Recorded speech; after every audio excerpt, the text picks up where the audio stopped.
we are joined by security analyst Deyemi Saka. Deyemi, thank you so much for joining us on the late edition.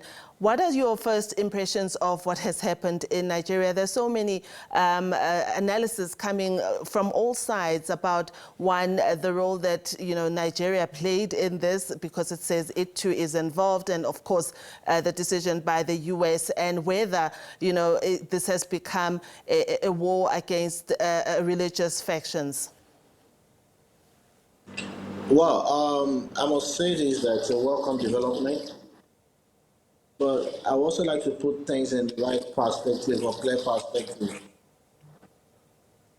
President Donald Trump of the United States should know that there is no Christian genocide in Nigeria.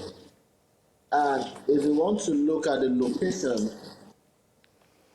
of where the attack was conducted or coordinated, I probably will tell you that it's not against Christians. That's in northwest Nigeria, which is predominantly a Muslim-dominated region. Moving forward, it's a nice improvement. It's a great development. It shows the commitment of Nigeria, the federal government of Nigeria, the willingness to collaborate with people across board, whether you're United States of America, France, Saudi Arabia. As long as you're in the same direction, we have the same mindset, and we want to keep Nigeria safe, especially keep the world safe. Nigeria is a worthy and a winning partner for anybody that wants to help Nigeria to win the war on terror.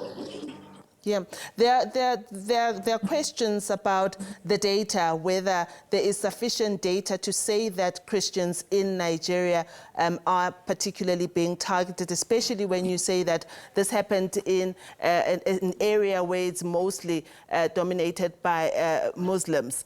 What is your view with regards to that? Could Christians be targeted in that area? Is there any evidence to support that?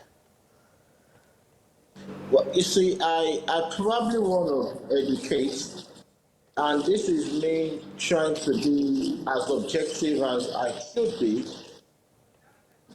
The north central part of the country is predominantly Christian. It has 90% Christian population.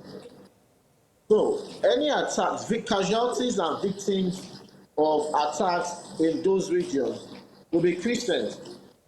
They are not being killed. They are not being targeted because they are Christians.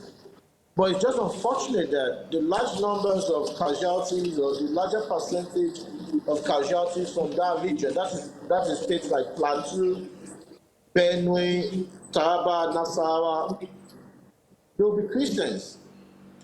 And there's a common denominator in these attacks. We call them Fulani militia or killer herdsmen who are of the Fulani extraction. So and they attack everywhere. When they are attacking people in the northwest, and include states like Zamfara, Kebbi, Katsina, Kano, in some instances, and Kebbi, casualties are most of the victims there are Muslims. So it's not a religiously based, attack, or it's just that we're dealing with insecurity. These people kill everybody at will, yes, irrespective of your religion. But what's happened in a particular region, you find that most victims and casualties are Christians, and in some other regions they are Muslims. When we started our conversation, the first thing you said was that this is a welcome development, especially for Nigerians. Tell us more about, how this issue has been a challenge for Nigerian citizens. We have, over the years, have read about what Boko Haram had done, kidnapping of girl children, etc. You see, it's a welcome development, and it's truly a welcome development. Over the years, we've been battling insurgency, terrorism that has been adopting or probably taking up different forms. They called, at some point, for instance, they call them bandits. In some instances, they call them Fulani headsmen. But whether you like it or not, the general word for it is terrorism and insurgent or insurgency. And with this attack, and there was no way the attack would have been coordinated or would have been successful without the collaboration of the Nigerian government and Nigerian intelligence community and the defense ministry and the armed forces of Nigeria. Because whether we like it or not, no matter how sophisticated America could want to claim to have the technology and what have you, they need the fruits on ground, they need the human intelligence on ground, they need the verifiable intelligence which is going to be coming from the Nigerian side. So so the America for once has demonstrated that they are ready to partner with Nigeria.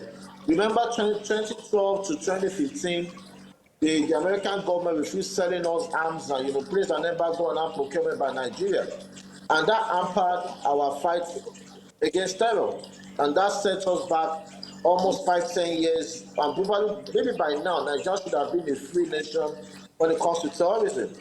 But moving forward, this is a demonstration of willingness, of commitment by America, who is a major partner when it comes to when it comes to global diplomacy or global peace or global policing. Yeah. And there's no way, if you want to keep your country safe, you will not want to have the input or the support or collaboration of countries like the United States of America, Great Britain, or what we call the United Kingdom. Yeah. If South Africa as a country as well in Africa, I probably want to mention some countries like Egypt and what have you. So I see that this signals hope for Nigeria. A couple of months or years down the line, we probably will have a nation to be proud of, and we can say terrorism is over. Deyemi Saka is a as long as our global partners, are willing to see through their commitments and back it up with actions. Thank you so much, Deyemi. Deyemi Saka is a security analyst, and he's been joining us on what has taken place in Nigeria yesterday on Christmas Day.